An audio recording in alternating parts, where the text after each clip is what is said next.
हिंदी ज्ञान में आज हम पढ़ेंगे भाषा माधुरी कक्षा चौथी का पाठ 11। ठीक है, और इस पाठ का नाम है मौसम। तो आपको पता है कि मौसम जो है वो तरह तरह के होते हैं, सर्दी, गर्मी, बरसात, बसंत। ठीक है, अलग अलग तरह के मौसम होते हैं। उन सभी के बारे में इस कविता में बहुत सुंदर तरीके से बताया हुआ है। तो सबसे पहले हम कविता को पढ़ेंगे। प्रकृति के हैं रूप निराले, आओ देखो मौसम मतवाले। जब सूरज तेज चमकता है, पृथ्वी का हृदय दहलता है। गर्म हवा से सागर का जल भाप बन बन उड़ जाता है। इसी भाप से बनते बादल जो छमछम वर्षा करते हैं। वर्षा धरती की प्यास बुझाती, जिससे चारों ओर हरियाली छाती। हम फल फूल और अनाज पाते, जिससे जन अपनी भूख मिटाते। पृथ्वी जब ठिठुरती जाड़े से, सूरज की किरणें उसे बचाती। घर आंगन में बिखर बिखर, खेतों में वे फसल पकाती। किरणों से जब जाड़ा उड़ता, सब ओर बसंत का मेला जुड़ता। चारों दिशाओं में खुशियां छाती, जीवन में मधुरता भर जाती। सूरज भैया से हम सीखें औरों के लिए नित जीना। स्वयं कष्ट सह सह कर औरों को नव जीवन देना। तो बच्चों, सबसे पहले हम कविता को पढ़ रहे थे, अब हम इसका जो है वो अर्थ बताते हैं कि प्रकृति के रूप जो है वो निराले हैं, बहुत अनोखे रूप हैं, और बहुत सारे इसमें मौसम होते हैं। सूरज की किरणें आपने देखा होगा, जब सूरज की किरणें चमकती हैं तो क्या होता है, बहुत ज़्यादा गर्मी जो है वो उत्पन्न होती है, और पृथ्वी जो है उसका हृदय भी गर्म हो जाता है, दहलता है गर्मी से। गर्म हवा से क्या होता है, जब सूरज की किरणें गर्म जो है वो सागर के जल पर पड़ती हैं, तो सागर का जो पानी है वो भाप बनकर उड़ जाता है। आपने देखा होगा, हम कई बार घरों में पानी गैस के ऊपर गर्म करते हैं, वो भी भाप उसका आपने देखा होगा, क्योंकि वो थोड़ा होता है पानी, तो उसका भाप हमें दिखाई दे जाता है। और इसी भाप से जो है वो क्या होता है, बादल बनते हैं। जब सागर का जल भाप बनकर उड़ जाता है, तो ऊपर जो है वायुमंडल में ठंडक होती है, ठंडा होता है वहाँ का वातावरण, और वहाँ पर वो जो भाप है वो बादल का रूप ले लेती है। और यही बादल जो है वो क्या करते हैं, छमछम वर्षा जो है वो करते हैं। इसी वर्षा से क्या होता है, धरती की प्यास जो है वो बुझती है। जैसे आप पानी पीते हैं, आपकी प्यास बुझती है, उसी तरह से धरती भी प्यासी होती है, और वर्षा होने से धरती की प्यास भी बुझ जाती है, जिससे क्या होता है, चारों ओर हरियाली छा जाती है। हम फल फूल और अनाज भी इसी से पाते हैं। आपने देखा होगा, वर्षा होती है तभी फसल जो है वो बहुत अच्छी होती है। तो फल फूल और अनाज भी हम इसी से पाते हैं। और सारे लोग जो हैं, जन का मतलब क्या होता है, लोग, सारे लोग जो हैं वो अपनी भूख मिटाते हैं, अनाज को खा करके, फल फूल खा करके अपनी भूख को मिटाते हैं। पृथ्वी जब ठिठुरती जाड़े से, ठिठुरती मतलब ठंड लगती है धरती को भी। जब आपने देखा होगा सर्दियों में धरती कितनी ठंडी हो जाती है ना। तो पृथ्वी जब जाड़े से, जाड़ा मतलब ठंडी, सर्दी वाला जो समय होता है, सर्दी के समय जब वो पृथ्वी ठंडी हुई पड़ती है, सूरज की किरणें ही उसे बचाती हैं। हमें भी सूरज की किरणें बचाती हैं, हम भी धूप सेकते हैं। घर आंगन में बिखर बिखर, खेतों में वे फसल पकाती। सारी किरणें जो हैं धूप की, वो घर आंगन में भी पड़ती हैं, खेतों में भी पड़ती हैं, जिससे क्या होता है, खेतों की फसल जो है वो भी पकती है। किरणें, जब सूरज की किरणें जो हैं वो धरती पर पड़ती हैं, तो उससे क्या होता है, फिर जाड़ा जो है वो उड़ जाता है। जाड़ा मतलब जो सर्दी का मौसम है, वो उसका जो सर्दी जो है वो चली जाती है। ठीक है, सब और बसंत का मेला जुड़ता। आपने देखा होगा, जब ठंड चल जाने वाली होती है, उसमें क्या आता है, बसंत का मौसम आता है। चारों तरफ जो है वो हरियाली छाई होती है, जो पेड़ पौधे हैं उन पर जो है वो नए नए कोंपलें आती हैं, नए नए पत्ते आते हैं, फूल आना शुरू हो जाते हैं। तो बसंत का मौसम बहुत अच्छा लगता है। चारों दिशाओं में खुशियां छाती, सब जगह जो है वो कैसा माहौल होता है, खुशनुमा माहौल होता है, और सभी का जीवन जो है वो मधुरता से भर जाता है। सूरज भैया से हम सीखें, क्या सीखें हम सूरज भैया से, औरों के लिए नित जीना, नित मतलब रोज़, हर रोज़ सूरज किसके लिए जीता है? अपने लिए नहीं जीता है, वो हमारे लिए जीता है ना? अगर सूरज नहीं निकले तो क्या होता है? हमें तो कुछ भी प्राप्त नहीं होगा अच्छे से, ना फसल होगी, ना हमें विटामिन डी मिलेगी, ठीक है? तो सूरज भैया जो है वो अपने लिए नहीं बल्कि औरों के लिए निकलते हैं, औरों को जीवन देने के लिए निकलते हैं, है ना? स्वयं कष्ट सह सहकर, देखो सूरज जो है वो कितना जलता है, कितनी उसके अंदर गर्मी है, लेकिन वो अपने आप को जला करके क्या करता है? अपने आप को कष्ट देता है, लेकिन दूसरों को क्या देता है? नवजीवन, दूसरों को नवजीवन देता है। तो आप बोला सूरज से हम क्या सीख सकते हैं? स्वयं कष्ट सहकर औरों को खुशियाँ देना। समझ में आ गया? तो बच्चों अब हम इस कविता के प्रश्नोत्तर करेंगे और आपके पास है कविता में से, ठीक है? पहले दिया हुआ है कविता में से, इसमें जो प्रश्नोत्तर दिए हुए हैं, पहला प्रश्न है किसके रूप निराले हैं? तो हम इसका उत्तर लिखेंगे प्रकृति के रूप निराले हैं, ठीक है? तो हमने क्या लिखना है यहाँ पर? प्रकृति के। समझ में आ गया? और अगर आपने पूरा सेंटेंस बनाना है तो आप लिखोगे प्रकृति के रूप निराले हैं। आगे है बादल किस से बनते हैं? किससे बनते हैं बादल? भाप से। अब अगर एक शब्द में उत्तर देना हो तो हम यहाँ लिखेंगे भाप से, और अगर पूरा वाक्य बनाना हो तो हम लिखेंगे बादल भाप से बनते हैं, ठीक है? भाप से। आगे है बसंत कब आता है? सूरज की किरणों से, क्या लिखेंगे हम यहाँ पर? सूरज की किरणों से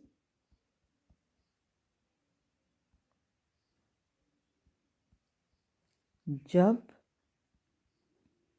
जाड़ा उड़ जाता है, उड़ जाता है,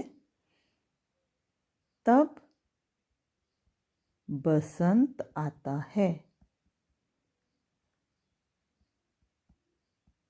इस तरह से, ठीक है?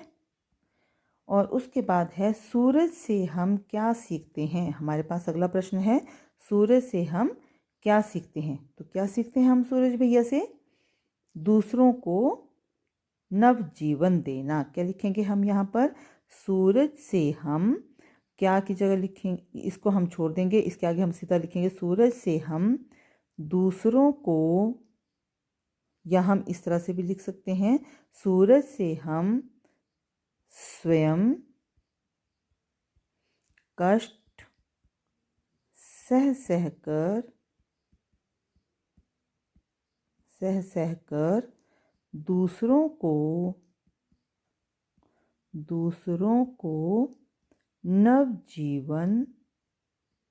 नवजीवन देना सीखते हैं, ठीक है?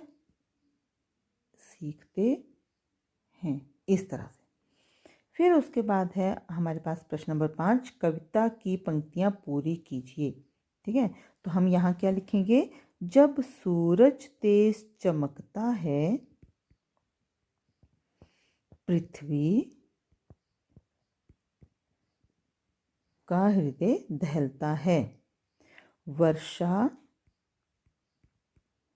धरती की प्यास बुझाती जिससे चारों ओर, ये और आएगा यहाँ पर, और लिखा है तो यहाँ क्या आएगा? जिससे चारों ओर हरियाली छाती, पृथ्वी जब ठिठुरती जाड़े से सूरज की किरणें उसे बचाती, ठीक है? समझ में आ गया? अब इसके बाद है हमारे पास बातचीत के लिए। अब हम करेंगे बातचीत के लिए। इसमें दिया है पहला प्रश्न, कविता में किन किन मौसमों के बारे में कहा गया है? तो कौन कौन से मौसम हैं? सर्दी, आप ऐसे भी लिख सकते हैं, दूसरी तरह से भी लिख सकते हैं जो ऊपर लगाया जाता है, सर्दी, इस तरह से ये गर्मी, बरसात या वर्षा का जो मौसम है तो बरसात और बसंत, ठीक है। इन सब मौसमों के बारे में बताया गया है। सागर का जल भाप बनकर कैसे उड़ जाता है? कैसे उड़ता है? सागर का जल भाप बनकर कैसे उड़ता है? जब सूरज की किरणें, यहाँ हम लिखेंगे, यहाँ से लिख देते हैं, जब सूरज की किरणें सागर के जल पर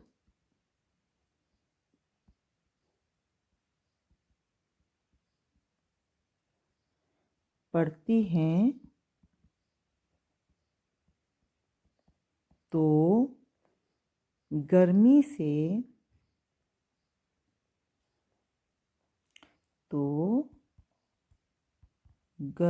से फिर हम लिखेंगे सागर का जल भाप बनकर उड़ जाता है, ठीक है। कैसे को काट देंगे यहाँ पर और इस तरह से सेंटेंस बनाएंगे। क्या लिखेंगे?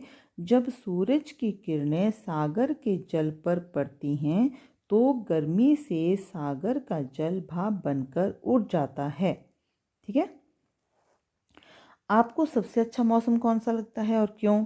देखो, अगर आपको गर्मी का मौसम सबसे अच्छा लगता है तो इसलिए अच्छा लगता है क्योंकि उसमें जो है वो आपको आइसक्रीम खाने को मिलती है, ठीक है। और आप ठंडा ठंडा खाते हैं, चाहे गन्ने का रस पिए, है ना। और अगर आपको सर्दी का मौसम अच्छा लगता है तो उसमें आपको खाने पीने के लिए बहुत सारी चीज़ें होती हैं, ड्राई फ्रूट्स होते हैं, काजू बादाम मेवे जितने भी होते हैं, है ना। और गरम गरम पकौड़े मिलते हैं सर्दी के समय, तो बहुत कुछ होता है हमारे पास खाने के लिए, ठीक है। तो सबके लिए अलग अलग मौसम जो है वो पसंद का हो सकता है। आगे है, अधिक ठंड लगने पर आप क्या करते हैं? जब अधिक ठंड लगती है तो हम अधिक कपड़े पहनते हैं, घरों में अंदर रजाई के अंदर बैठे रहते हैं, फिर हम आग सेकते हैं, इस तरह से स्वेटर पहनते हैं। इस तरह से हमें जो वो कई चीज़ें पहनने के लिए भी नई नई मिलती हैं और खाने के लिए मूंगफली मिलती है, ठीक है। तो चलिए, ये भी आपकी पसंद का कोई भी काम हो सकता है। उसके बाद है कविता से आगे, इसमें है लिखिए इनसे आप क्या सीखेंगे, ठीक है। तो पहला है आपके पास क नंबर, फूलों से। फूलों से आप क्या सीखेंगे? मुस्कुराना। क्या सीखते हैं हम? मुस्कुराना, इस तरह से, ठीक है। और उसके बाद है, फूलों से हमने सीखा मुस्कुराना, और कोयल से हम क्या सीखेंगे? कोयल से हम सीखते हैं मीठी वाणी बोलना, ठीक है। मीठी वाणी बोलना, इस तरह से, है ना। फिर है चींटियों से। चींटियों से हम क्या सीखते हैं? मेहनत करना। मेहनत करना, ठीक है। उसके बाद है नदी से। नदी से हम सीखते हैं आगे बढ़ना। आगे बढ़ना, या और क्या सीखते हैं? अपना रास्ता स्वयं बनाना। अपना रास्ता स्वयं बनाना, ठीक है, ये सीखते हैं। तो चलिए अब हम अगला प्रश्न करते हैं। अगला प्रश्न है हमारे पास भाषा की बात, और इसमें दिया हुआ है, प्रश्न 1 है, नीचे दिए गए शब्दों के लिए कविता में आए समान अर्थ वाले शब्द लिखिए। जो कविता में समान अर्थ वाले शब्द आए होंगे आपने वही ढूंढ करके लिखने हैं। तो आपके पास क नंबर पर है वायु। वायु का कविता में क्या आया हुआ है? हवा, ठीक है। इसका लिखेंगे हम हवा। और पुष्प का क्या है वहाँ पर आया हुआ?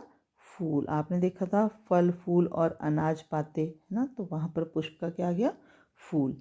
उसके बाद है मेघ। मेघ होते हैं बादल, वहाँ पर क्या दिया था? बादल, ठीक है, इस तरह से। बारिश, बारिश का है वर्षा। आपने देखा होगा वहाँ पर वर्षा भी था, वर्षा से धरती की प्यास बुझती है ना। अच्छा, समान अर्थ आपको पता चल गया, जिसका अर्थ जो है वो एक जैसा, जैसे वायु का अर्थ भी हवा होता है, हवा का अर्थ जो है वो वायु भी होता है, ठीक है।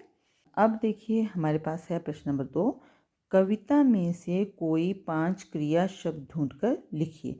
तो क्रिया शब्द कौन से होते हैं? जो किसी काम के करने का पता लगाते हैं, ठीक है, जिससे हमें किसी काम के करने का पता चलता है, उसे हम कहते हैं क्रिया शब्द। तो चलिए हम ढूंढते हैं। पहले यहाँ देखते हैं कि हमारे पास क्रिया शब्द कौन से आए हैं। तो देखिए हमारे पास क्या आया है?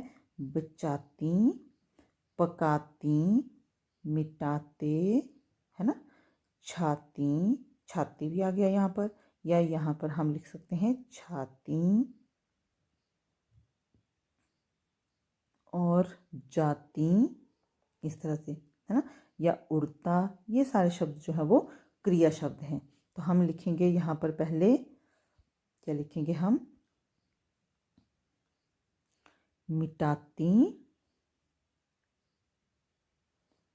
यहाँ पर आएगा देखिए,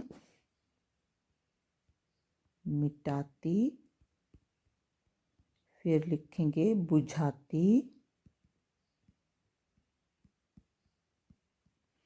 और दूसरा है एक और, छाती, और उड़ता, उड़ना जो है वो भी क्रिया है, और जाती। ठीक है, ये सारे क्या हैं? क्रिया शब्द। अब इसके बाद है जीवन मूल्य। तो जीवन मूल्य में हम करेंगे, पहला प्रश्न है, आपने यह महसूस किया होगा कि वातावरण लगातार गर्म होता जा रहा है, अलग अलग मौसम के आने का समय भी बदल रहा है, ऐसा क्यों हो रहा है? धरती पर हरियाली बनाए रखने के लिए हम क्या कर सकते हैं? धरती पर हरियाली जो बनानी हो तो हमें क्या करना होगा? हमें अधिक से अधिक पेड़ जो है वो लगाने पड़ेंगे। और मौसम का तो सभी को पता है कि जब मौसम नहीं होता है वैसा मौसम यहाँ पर बन जाता है। बरसात के टाइम पर बारिश नहीं होती, लेकिन बरसात का जो पानी है वो बाद में बरसता है। ठीक है, गर्मी भी बहुत अधिक गर्मी पड़ती है, सर्दी बहुत अधिक पड़ती है, या कभी मौसम ऐसा होता है कि कभी सर्दी कम पड़ती है। तो सारा मौसम जो है वो चेंज हो रहा है। क्यों? क्योंकि बहुत सारी फैक्ट्रियाँ हैं जिनका धुआं जो है वो निकलता है, बहुत सारे इस तरह के हमारे साधन हैं जिससे गर्मी पैदा हो रही है। ठीक है, तो इससे भी हमें क्या चाहिए कि वातावरण को संतुलित करने के लिए हमें अधिक से अधिक पेड़ जो है वो लगाने चाहिए। फिर है, पेड़ पौधों की संख्या बढ़ाने के लिए आप क्या करेंगे? पेड़ पौधों की संख्या बढ़ाने के लिए आप अधिक से अधिक पेड़ लगाएंगे और लोगों को जागरूक करेंगे कि पेड़ नहीं होंगे तो उससे हमें क्या नुकसान आने वाले समय में होने वाला है। ठीक है, इस तरह के कार्यक्रम तैयार किए जाएंगे जिससे लोगों को जागरूक किया जाए और लोग जो है वो पेड़ कम काटें और अधिक से अधिक पेड़ लगाने की कोशिश करें। ठीक है, तभी हमारी धरती जो है वो बच सकती है। कुछ करने के लिए है, हिंदू कैलेंडर के अनुसार भारत में 6 ऋतुएं हैं जिनके अनुसार मौसम बदलता है। आइए इन्हें जानें। तो देखिए, बसंत का मौसम है, पतझड़ के बाद बसंत आता है ना, पत्ते झड़ गए होते हैं और उसके बाद जब बसंत का मौसम आता है तो बहुत सारे फल फूल जो है वो फूल पेड़ों पर लग जाते हैं, पत्ते निकलते हैं। ग्रीष्म गर्मी का मौसम होता है, वर्षा बारिश बारिश का मौसम होता है, शरद ऋतु जो है वो ठंड वाली होती है, हेमंत जो है उसमें ना ज़्यादा ठंड होती है ना गर्मी होती है, और शिशिर जो है वो पतझड़ का मौसम होता है। ठीक है, तो ये मुख्य जो है वो 4 ऋतुएं हैं। ठीक है, और वैसे जो है वो 6 ऋतुएं हैं। समझ में आ गया?